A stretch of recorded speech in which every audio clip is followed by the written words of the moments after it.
The image was the definition of perfection. A beautiful 31-year-old woman, her skin glowing under the Tanzanian sun, champagne in hand, celebrating her birthday and a brand new engagement to a crypto mogul. For Ashlee Robinson, known to her hundreds of thousands of followers as Ashlee Jenae, the soft life was more than a hashtag. It was a reality composed of private jets, exotic bubble baths, and luxury villas. But on April 9, 2026, that glittering facade shattered into a million pieces when her body was found hanging in a wardrobe at the Zanzibar luxury resort. How does a woman go from FaceTiming her father to show off a diamond ring and saying, "Papa, I'm happy," to being pronounced dead in a foreign hospital just days later? Please like, share, and subscribe for more updates. Now to a growing mystery, the death of a lifestyle influencer, Ashlee Robinson, better known online as Ashlee Jenae. Just days after popping the question overseas, her fiancé is now being held in Zanzibar by investigators trying to figure out what happened. The story of Ashlee Jenae is not just a tragedy of a life cut short. It is a chilling profile of brutal betrayal, an 11-hour gap of silence, and an international legal nightmare where evidence seems to vanish as quickly as the tropical tide. The narrative of this disaster begins with a promise on April 3, 2026. In the heart of a Tanzanian safari, Joe McCann, the founder of the crypto fund Asymmetric Financial, dropped to one knee.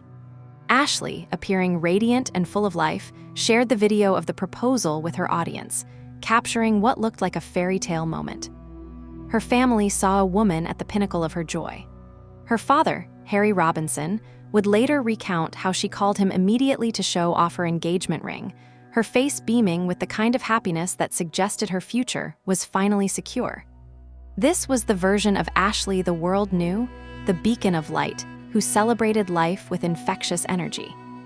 On April 5, 2026, the celebration continued as Ashlee marked her 31st birthday. Photos from this day show her and McCann at the upscale resort, seemingly enjoying the height of luxury. Friends and family pointed to these specific moments as evidence that the suicide theory later promoted by authorities was completely out of character for a woman who was actively planning her wedding and her future. However, beneath the surface of these soft life images, a darker pattern may have been escalating. True crime analysts and domestic violence experts have noted that in cases of intimate partner violence, the transition from peace to fatality rarely happens overnight. It is often a documented progression of the look, then the threats, then the physical altercations, and finally, the fatal encounter. The dream began to fracture violently on April 8, 2026. What was intended to be a romantic birthday trip spiraled into what authorities described as a volatile argument. The dispute became so intense that hotel staff were forced to physically intervene, eventually separating the couple for their own safety. McCann was moved to a different room, leaving Ashlee alone in the villa. Late that night, Ashlee called her mother, Yolanda Denise Andres, to inform her of the separation. CBS Weekend News anchor Jerika Duncan spoke with the family and has new details. Jerika. Yeah, good evening, Tony. Ashlee Robinson was on the vacation of a lifetime. She was in Zanzibar, which is off the coast of Tanzania. She was there celebrating her 31st birthday. Her boyfriend of about a year and a half, Joe McCann, proposed to her on the trip, but last week something went terribly wrong. Police say Robinson was found unconscious in her villa and was rushed to the hospital where she later died. Now, her parents tell me they received a call from McCann, the boyfriend, acknowledging that something had happened. But they say it was the resort where Robinson was staying that notified the family of their daughter's death. This phone call remains a vital piece of the timeline, as it confirmed that Ashlee was aware of the situation and was seeking safety. It was the last time her family would speak to her while she was alive. The events of April 9, 2026, are where the story descends into a maze of contradictions and a haunting 11-hour gap. According to the Tanzanian police force, a hotel employee entered the villa during a routine check after receiving no response at the door and found Ashlee hanging from a clothing rail in a wardrobe, using a robe belt. Yet another version of this discovery exists in the official reports. McCann himself claimed that he was the one who found her hanged on the door the next morning after their separation. These conflicting accounts, whether found by a lone staff member or a fiancé with a security guard, raised immediate red flags for the family and independent investigators. Even more disturbing than the discovery was the silence that followed. McCann allegedly waited roughly 11 hours after the incident before notifying Ashlee's parents. When he finally made the call, he reportedly downplayed the gravity of the situation, telling her mother that Ashlee was okay and was simply being taken to the hospital because she had done something to herself. It was only when the hospital called Yolanda directly hours later that she learned her daughter was dead. This delay has been characterized by the family as a deep betrayal, a period where they were left in the dark while crucial moments of their daughter's life slipped away. Death. Do you believe that Joe McCann had something to do with your daughter's death? It's under investigation, and we don't know what went on. It's under investigation, and like we said, we just want transparency. In the immediate aftermath, from April 10 to April 12, 2026, the narrative of suicide was preloaded into the public sphere. Reports began to circulate claiming that Ashlee had been suffering from severe mental distress. Tanzanian authorities, led by Deputy Director of Criminal Investigations Zuberi Kembera, stated that text messages on her phone showed repeated complaints about her life. However, the Robinson family and Ashlee's close friend Savannah Britt vehemently rejected this claim, insisting she was not suicidal and that such a narrative was a setup to shield the investigation from deeper scrutiny. Experts point out that preloading a suicide narrative is a common tactic in domestic homicide cases, biasing the investigation towards self-harm before a proper forensic examination can even take place.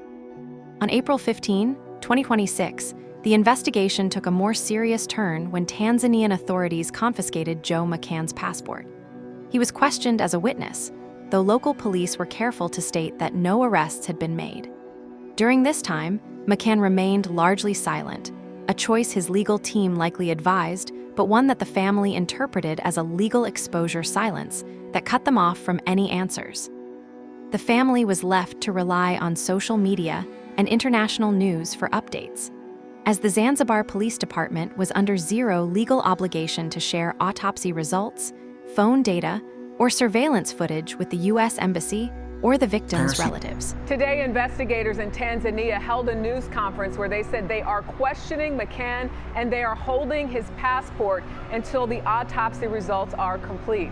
And Tony, we did reach out to McCann and have not heard back. The return of Ashlee's body on April 28, 2026, brought more distress than closure. When the remains arrived in New Jersey, the family discovered that her personal effects were missing. Her engagement ring, her phone, and other jewelry had been scrubbed from the scene or were being held indefinitely by Tanzanian police. Her father, Harry Robinson, described the situation as egregious, noting that they didn't even know for sure if the items were in police custody or had been stolen. The phone is of particular concern, as it likely contains the final communications, location pings, and perhaps even sensitive photos showing a history of abuse that could change the direction of the case. Throughout May 2026, McCann began to share what he called receipts on social media, vague text messages and photos intended to prove Ashlee's mental instability and his own innocence. However, these posts were met with intense skepticism on platforms like Reddit, where users pointed out significant inconsistencies. Some noticed that the text conversations went from iMessage to SMS and back again in the final 24 hours, suggesting connectivity issues or potential tampering. Others highlighted the bizarre nature of the photos he shared, which were taken during what he claimed were her panic attacks but lacked the quality of his other posts and conveniently never showed her face. Most chillingly, reports surfaced of ChatGPT searches found on the device asking, "How much volume would kill me?"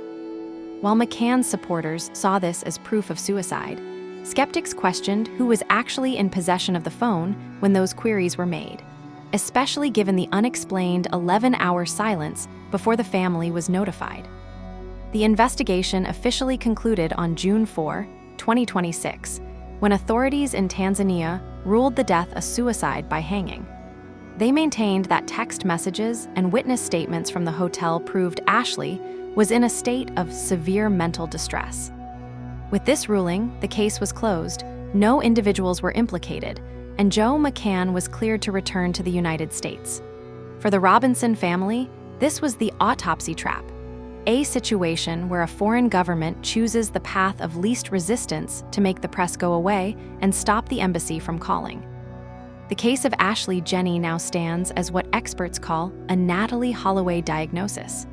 Much like the Holloway case, the truth was likely lost in the first 72 hours when the crime scene at the Zuri Zanzibar was never sealed. Fingerprints were wiped away by cleaning staff, and hotel surveillance footage was allowed to be overwritten. The family is now forced to fight a cooling case, attempting to use U.S. probate courts to pull Ashlee's iCloud data from servers that don't rely on Tanzanian cooperation. They are battling an international system where transparency is a courtesy, not a requirement, and where the soft life of an influencer can be rewritten into a story of self-harm by those with the most to lose. As Ashlee Robinson lies in her final resting place in New Jersey, her digital legacy remains an open wound. Her story serves as a haunting reminder that in the world of high-stakes influence and international travel, justice is never guaranteed. The family continues to push for an independent investigation, fueled by the belief that their daughter's radiant energy was not extinguished by her own hand, but by a storm of events that the world was never meant to fully understand. The GoFundMe remains active, her name is kept loud by public pressure, and the world continues to ask, what really happened in those 11 hours of silence before the soft life turned into a profile of brutal betrayal? Thanks for watching. Please like, share, and subscribe.